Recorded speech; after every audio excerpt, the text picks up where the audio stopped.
नमस्कार दोस्तों, आप सभी का बहुत स्वागत है जीके जानकारी के इस एपिसोड में। दोस्तों, इस एपिसोड में हम बात करते हैं हालिया घटी कुछ घटनाओं के बारे में और कुछ करंट अफेयर्स के बारे में।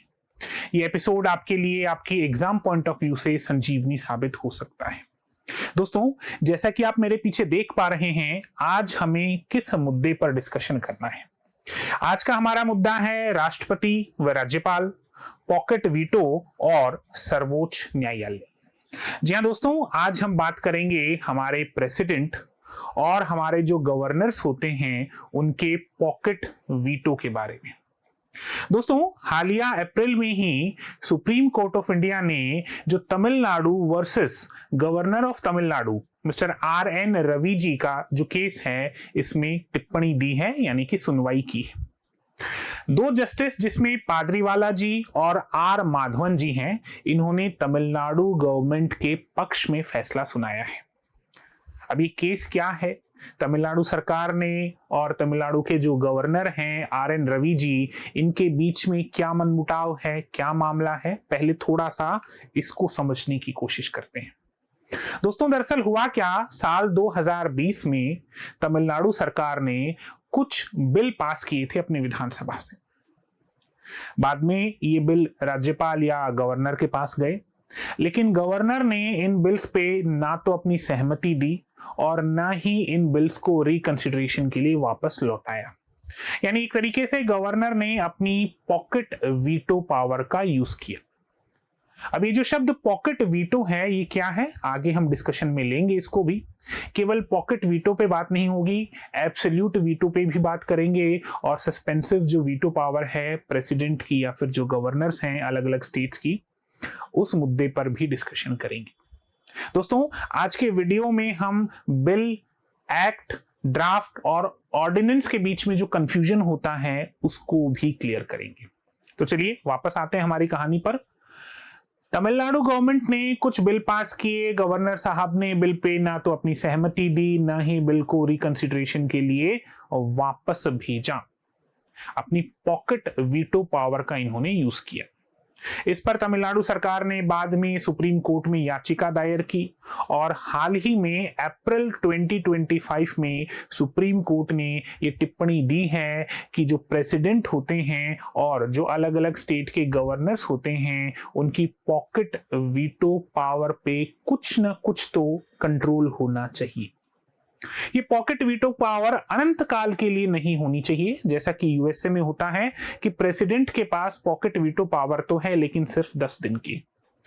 यानी एक निश्चित समय के भीतर प्रेसिडेंट को या फिर गवर्नर को या तो बिल को लैप्स कर देना चाहिए, रिजेक्ट कर देना चाहिए, या फिर रिकंसिडरेशन के लिए वापस जो विधानसभा हो या फिर अगर केंद्र की बात की जाए तो हमारी जो संसद है, पार्लियामेंट है, वो वापस उनके पास भेजना चाहिए।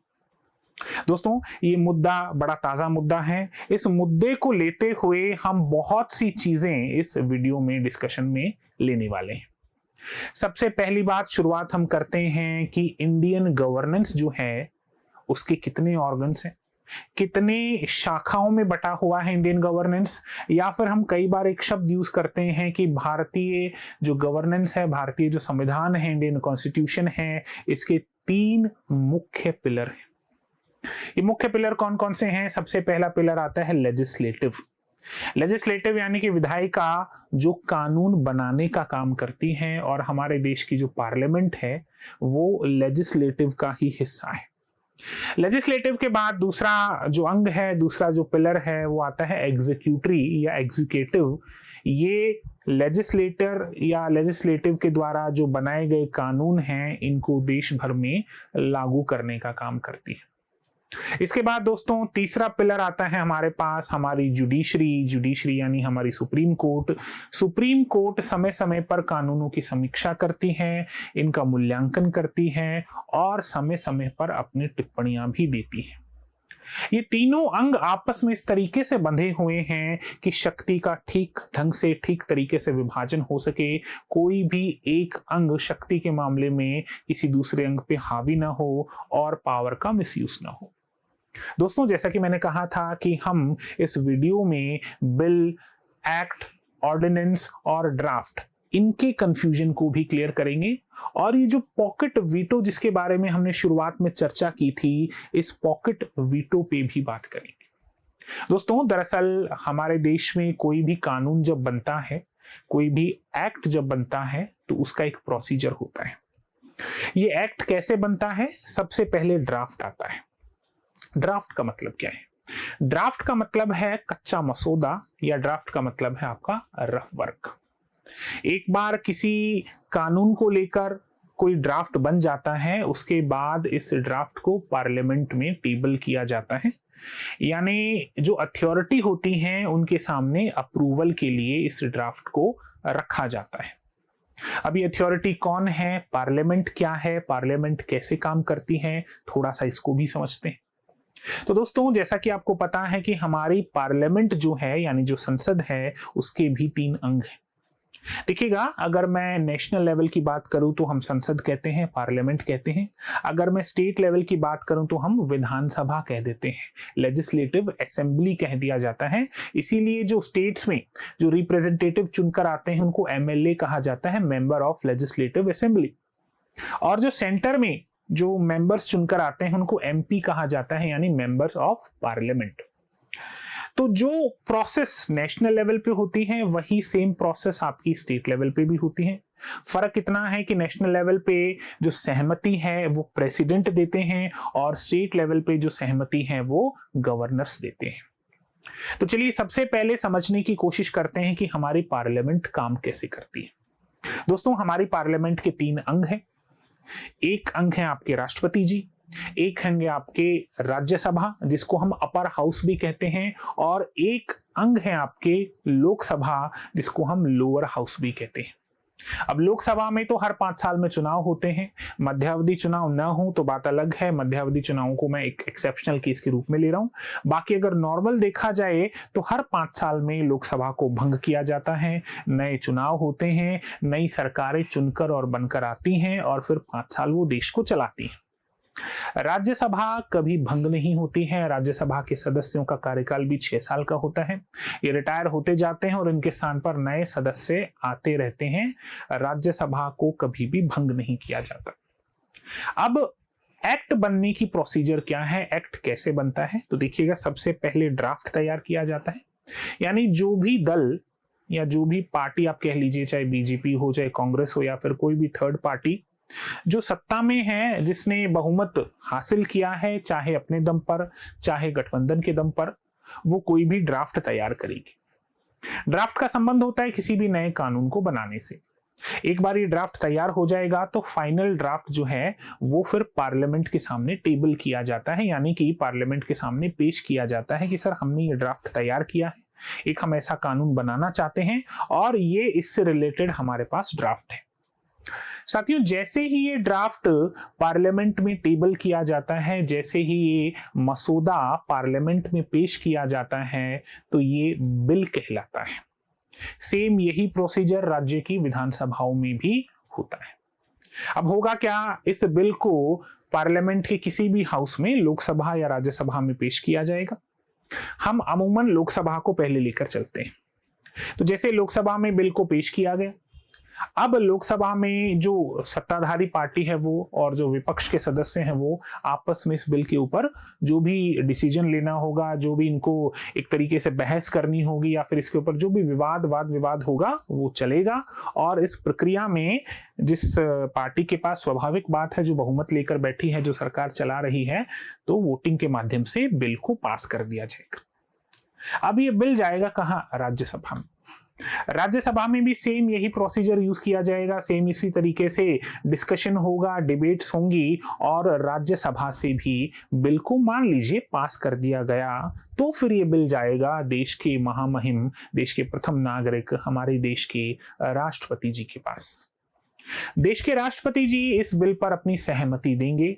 जैसे ही राष्ट्रपति जी इस बिल पर सहमति देते हैं, अपनी एसेंट देते हैं, तो ये जो बिल है, जिसको हिंदी में विधेयक कहा जाता है दोस्तों, ये एक्ट में कन्वर्ट हो जाता है, यानी कि एक तरीके से ये अधिनियम बन जाता है।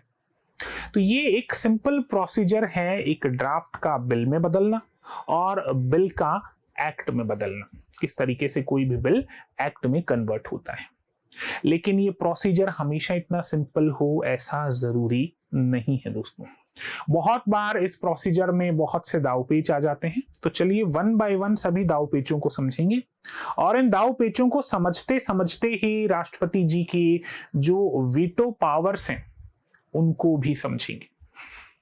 सबसे पहले बात करते हैं कि क्या हो कि अगर कोई बिल एक सदन से तो पास हो गया लेकिन दूसरे सदन में अटक गया जाके। ऐसे में वो बिल राष्ट्रपति जी के पास जा ही नहीं रहा क्योंकि दूसरे सदन से बिल पास ही नहीं हो रहा। ऐसी सिचुएशन में राष्ट्रपति अपनी विशेष पावर्स का यूज करते हुए एक जॉइंट पार्लियामेंट्री सिटिंग को एड्रेस करते हैं, एक जॉइंट पार्लियामेंट्री सिटिंग बुलाते हैं। इस जॉइंट पार्लियामेंट्री सिटिंग में क्या होता है, लोकसभा और राज्यसभा दोनों ही सदनों के सदस्य एक साथ बैठते हैं और जो लोकसभा के स्पीकर होते हैं वो जॉइंट पार्लियामेंट्री सिटिंग की अध्यक्षता करते हैं, एक तरीके से प्रेसिडेंट होते हैं इस सिटिंग की। इस जॉइंट पार्लियामेंट्री सिटिंग में जो क्लियर बहुमत होता है या फिर जो होते हैं क्लियर मेजॉरिटी से, स्पष्ट मेजॉरिटी से या सिंपल मेजॉरिटी से बिल पर वोटिंग होती है। अगर बिल पास हो गया तो फिर प्रेसिडेंट के पास जाएगा, फिर एक्ट बनेगा। लेकिन अगर यहाँ पर बिल सिंपल मेजॉरिटी से पास नहीं हो पाता है तो ये बिल हमेशा के लिए लैप्स हो जाता है, यानी इस बिल को खत्म कर दिया जाता है। दोस्तों ये बात रही जॉइंट पार्लियामेंट्री सिटिंग के बारे में। अब अगर जॉइंट पार्लियामेंट्री सिटिंग की बात आ ही है तो एक और शब्द है जिसको हम जेपीसी कहते हैं, जॉइंट पार्लियामेंट्री कमेटी। क्या अंतर है जेपीसी में और जॉइंट पार्लियामेंट्री सिटिंग में?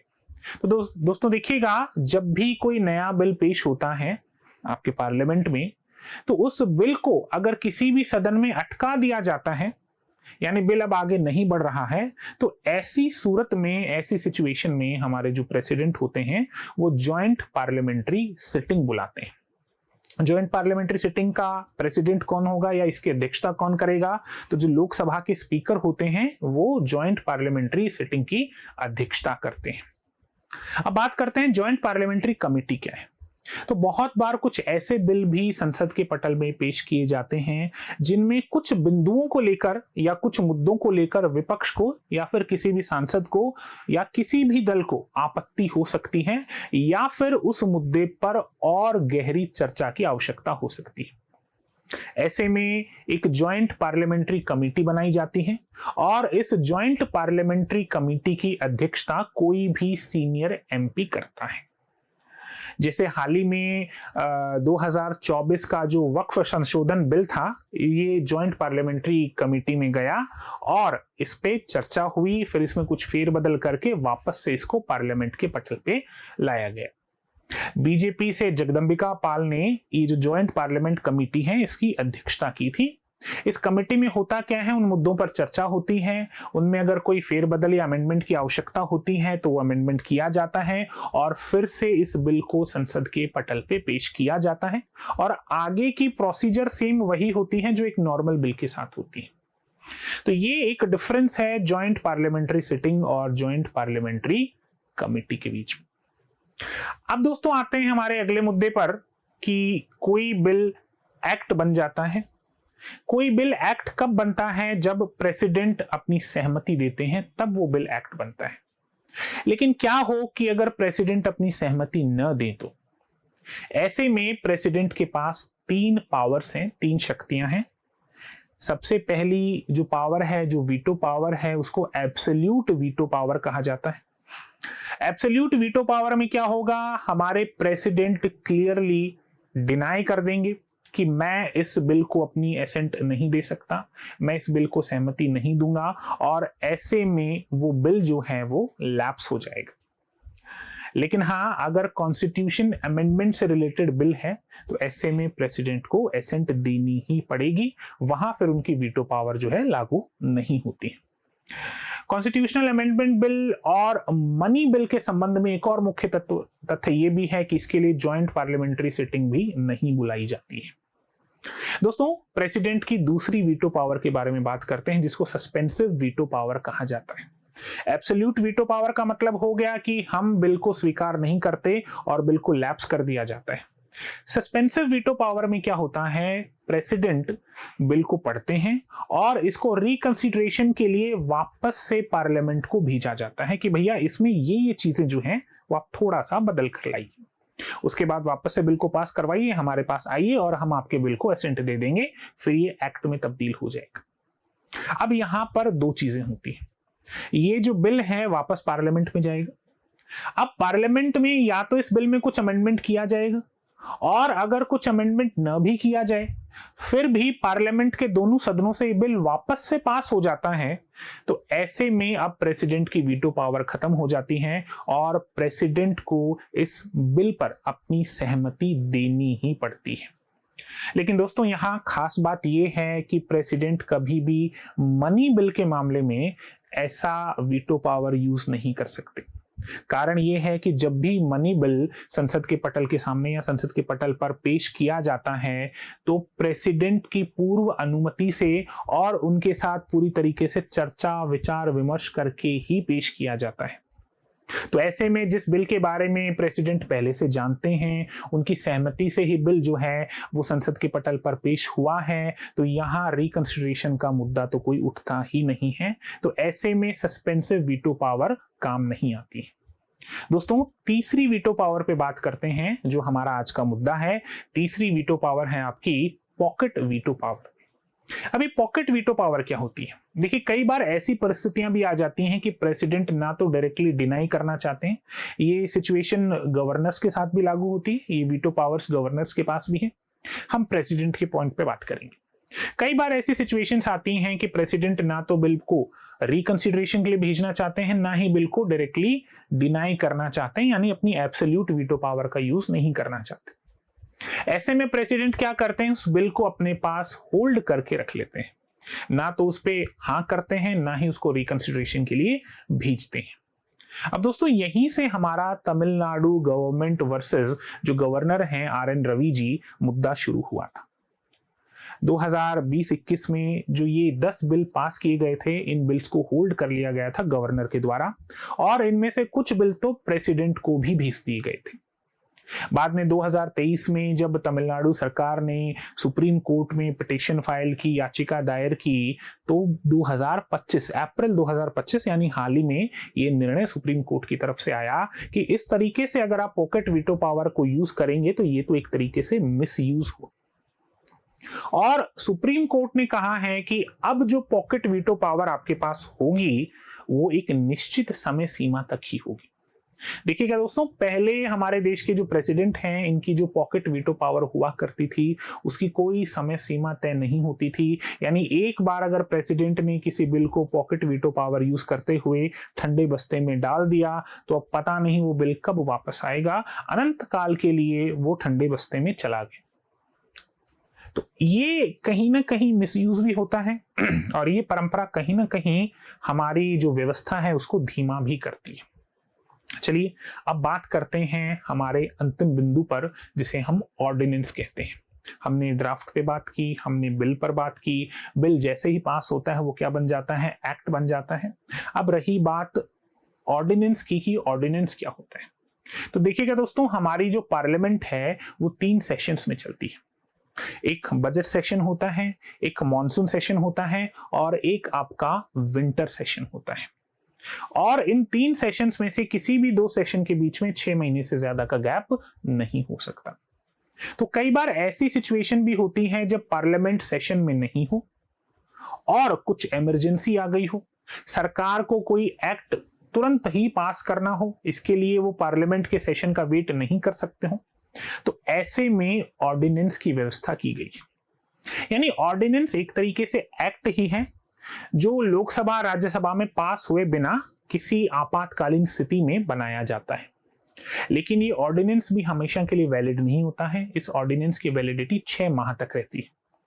यानी जब भी कोई अगला सेशन आएगा तो उसके 6 हफ्ते के अंदर अंदर, देखिएगा ध्यान रखिएगा 2 बातें, 6 माह तक ऑर्डिनेंस की वैलिडिटी रहेगी। लेकिन जैसे ही सेशन स्टार्ट होगा तो उसके 6 हफ्ते के अंदर अंदर सरकार को उस ऑर्डिनेंस को एक साधारण बिल के रूप में संसद के पटल पर लाना पड़ेगा और फिर इस पर बहस होगी, फिर ये सदनों में से पास होगा, प्रेसिडेंट के पास जाएगा और फिर एक्ट बनेगा या नहीं बनेगा ये आगे की बात है।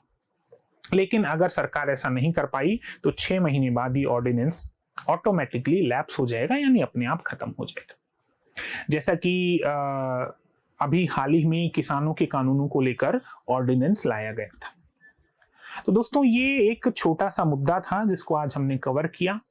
इस वीडियो के माध्यम से, सेशन के माध्यम से हमने बिल, ड्राफ्ट, एक्ट और ऑर्डिनेंस को समझने की कोशिश की। आपके प्रेसिडेंट के पास या फिर स्टेट गवर्नर्स के पास कौन से वीटो पावर्स होते हैं उनको समझने की कोशिश की, और तमिलनाडु सरकार और गवर्नर का ये जो मुद्दा है इतना हाईलाइट क्यों हुआ, इसके पीछे की क्या कहानी है, हमारे जस्टिस जो हैं उन्होंने क्या फैसला दिया, क्या टिप्पणी दी, क्या ये बड़ा लैंडमार्क बनेगा, क्या ये बड़ा बदलाव आएगा, क्या होगा क्या नहीं होगा, इन सभी मुद्दों पर हमने डिस्कशन किया। आप ऐसे ही और करंट मुद्दे चाहते हैं तो हमारे कमेंट सेक्शन में कमेंट कर सकते हैं। आप जो मुद्दा बताएंगे हम कोशिश करेंगे उस पर आपको जल्द से जल्द कोई वीडियो मिल जाए।